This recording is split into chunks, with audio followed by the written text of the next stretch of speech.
Alright guys, today we're going to start talking about area. So in this unit, we're going to talk about the area of lots of different shapes, but today we're just going to concentrate on three. We're going to concentrate on rectangles, parallelograms, and triangles. So most of you probably already know how to find the area of a rectangle. It is area equals base times height. So if I look at example 1, our base is 6 and our height is 3. So we're going to be looking at 6 times 3, which gives us 18. So the area here is 18. Now with area, we have to include a label. So this is listed in inches, so we know this is 18 inches. And then for area, we have to square it. So 18 inches squared.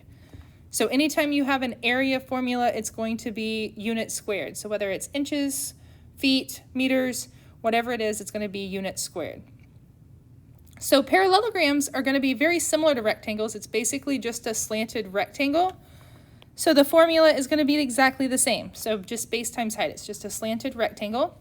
So looking at example 2, we can see that we have a base of 8 and a height of 4. So here the area is 8 times 4. So our area is 32. And again, we're going to use our label, which is centimeters. And since it's area, we have to square it. So 32 centimeters squared. I do want to point out one thing when you're dealing with like the parallelograms and the triangles, which we're going to get to in a second, these slanted type shapes, sometimes it's hard to figure out what the height is. So you can always find the height by looking at the right angle box. So the right angle box always connects whatever your base is to the height. So that's kind of a little trick you can use to always find your base and your height. Okay, so now let's look at example 3. So we're going to use this trick. We're going to find that right angle box. So I see it's down there by E. So that's telling you these two sides are the sides we need. So I know one of those is 5. And then I know since this is a parallelogram, the side BC is going to be the same as the left side over here, the side AD. So this has to be 10. So when I go to find my area then, we're going to have 10 times 5, which is just 50. And then this is in inches, and since it's area, we know it's going to be inches squared. So that 4 was just information to confuse you, and they're going to do that occasionally. Okay, so looking at number 4, we're going to do the same thing. So we find that right angle box. So here's our right angle box. We know we have to use the 24, and then I followed along, and I can see that the bottom of my shape is 23. Now this 7 here, that's right here, is just kind of hanging out there. It's not part of our shape. So that's really not anything we need to use. So the area here is going to be 23, our base, times our height, which is 24. So 23 times 24 gives us a total of 552. This is in feet, and since it's area, we know it's squared. So 552 feet squared. Now number 5 is going to be a little challenging. So I'm going to tell you that up front. So if I look at number 5, I find the right angle box. I know I need this piece here, the height, and I know I need this bottom piece, the base. Well, the bottom's pretty easy because the bottom and the top match, so I know that this piece is 21. The problem comes with the height. So it's not really giving you that height piece. However, it is giving us some information here that we can use based off of yesterday's lesson. So I want you to look at this shape. So this shape right here is a right triangle. So we talked about right triangles on Wednesday. And we know that if this is 8 and this is 17, we should be able to find that missing side using Pythagorean theorem. So that's what we concentrated on Wednesday. So in this case, we could do x squared plus 8 squared equals 17 squared. Because remember, our box points to our hypotenuse, points to our C part. So that's the part that goes after the equal sign. So now I've got x squared plus 64 equals 289. Subtract that 64 from both sides, and we get x squared equals 225. And the last step is just to square root both sides. So if I square root 225, we're going to get 15. So this height piece that we're missing is 15. Well, now I have the base and the height. So now I can say the area is 21, which is our base, times our 15, which is our height. So 21 times 15 is 315 centimeters squared. So again, it's centimeters because that's what our unit is, and squared because it's area. Okay, so we've talked about rectangles, just base times height. We've talked about parallelograms, which is basically a slanted rectangle, which is just base times height. Now we're going to talk about the triangle. So the triangle, which is kind of a unique shape in itself, is basically half of a rectangle. So before I get started, I'm going to draw you a little picture up here. So if you think about the rectangle, which we know is base times height, if I were to cut this in half, now we have a triangle. So the formula for finding the area of a triangle is just half of the rectangle, because a triangle is just half of the rectangle. So this is area equals 1/2 base times height, or you can think about it as base times height divided by 2. So both ways work, means the same thing. So 1/2 base times height or base times height divided by 2. So we're going to use that trick with the right angle box to find our base and our height. So looking at example 6, here's my right angle box right here. So I know the height is 30, so I know I need the 30. And then if I truck along here, I can see that the bottom of my triangle, which is located at the top this time, but the base is 19. So the area here is 1/2 of the base, which is 19, times the height, which is 30.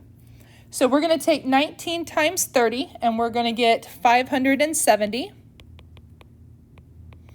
But we need half of that, so we're going to divide that number by 2. So 570 divided by 2 is 285 inches squared. So 285 inches squared would be the area of that triangle. Okay, the next two examples, 7a and 7b, are kind of working backwards. So notice that in part A, it's telling you what the area is. It's telling you what the base is, but we do not have the height. So let's think about this in terms of our formula. So our formula is area equals base times height. The area is 148, so I can put that in where the A is. My base is 8, so I'm going to put that where the B is. And then my height is X. That's the part I don't know. So this is just solving for X, which is what we did on Monday and Tuesday. So to get X by itself, since this is multiply, we are going to undo it. We're going to divide by 8. So 148 divided by 8 leaves us with 18.5. And notice that these units are meters, so this is going to be 18.5 meters. Now I don't square this one because this is not the area, this is just one of the sides. So this one does not have the squared, it's just meters. Part B is the triangle, so it works the same way. So let's think about our formula. Area equals 1/2 base times height. So I'm going to put a 357 in for the area. My base is 34, and my height is X. Well, the first thing I'm going to do here is get rid of that fraction. So I'm going to take 1/2 of 34 and get rid of that right away. So 1/2 of 34 is 17. So now I've got 357 equals 17x. Well, this looks much easier. I can just divide both sides by 17, and we're going to get that x equals 21. This is in inches, so we know x is 21 inches. Again, it's not squared because it's not the area, it's just one of the sides. So that pretty much sums up how to find the area of a rectangle, base times height, the area of a parallelogram, base times height, and the area of a triangle, which is just half of base times height, or base times height divided by 2. Now, example 8 is going to take you through a little bit more challenging problem, but it's the same thing, it's just it's got words. Like, that's basically all we're changing. So it says, we have this triangle garden, and we want to get enough mulch to fill it in, and we want enough paving stones to go around the outside of it. So this is asking you two questions. It's asking you a question about the area, and it's asking you a question about the perimeter, the outside edge. So let's talk about the area part first. So the area part first is going to be how much mulch do you need? So we need to find the area of this triangle. So just like we did up above, we're going to use the area formula for a trapezoid or for a triangle. So that's area equals 1/2 base times height. We look at our right angle box. That is telling you that this is your base, the 7. The 9 is your height. So we're going to have 1/2 of 9 times 7. 9 times 7 is 63, so half of 63 is going to give us 31.5 feet squared. So that's our area. Now in the problem it says 1 bag of mulch covers 12 feet squared, and we have to cover 31.5 feet squared. So to actually find that mulch number, we're going to take 31.5 and we're going to divide by 12, because that's going to tell us how many bags of 12 feet squared goes into 31.5. And we find out that that number is going to be 2.6.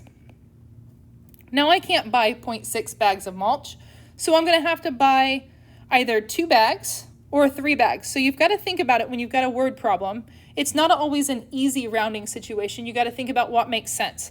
So if I was to only buy 2 bags of mulch, you've got to think about, would I cover that entire amount of space? And the answer is no, because we need 0.6 more bags.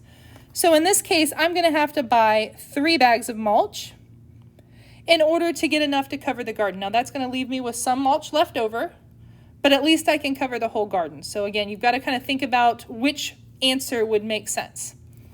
Now we're going to look at the perimeter. So the perimeter is going to be your outside edge, and that's going to tell us how many stone pavers we need.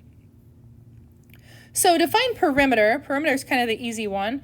All you're going to do is you're going to add up all of the sides outside. So we have this 23, we have this 15, and we have this 7. So we're going to take 23 plus 15 plus 7, and we get a total of 45. So the perimeter here is 45 feet. All right, so if I look up here, it says each stone is 4 inches. So if we think about that, we need to know how many 4 inches fit into 45. So in order to figure that out, we're just going to divide it out. So to find our stones, we're going to take 45 divided by 4, and you get 11.25. So again, you can't buy a quarter of a paving stone. You've either got to buy 11 stones or you're going to buy 12 stones. So if I buy 11 stones, I'm not going to quite go all the way around. So we're going to have to buy 1 extra. So we're going to have a little bit, basically a little edge that hangs over. So we're going to buy 12 stones in order to surround that entire garden. So we've talked about area of rectangles, parallelograms, and triangles. We've talked about how to find a missing length. So we start with our formula, we put in our information, and then we work backwards. And then we talked about this word problem where we actually find the area and we find the perimeter, and we use those numbers in order to solve a problem or to find out how much of a product we need in order to finish our project. So I hope that that comes out fairly clearly. I will be available for office hours if you have questions. Thank you guys, and I'll talk to you soon.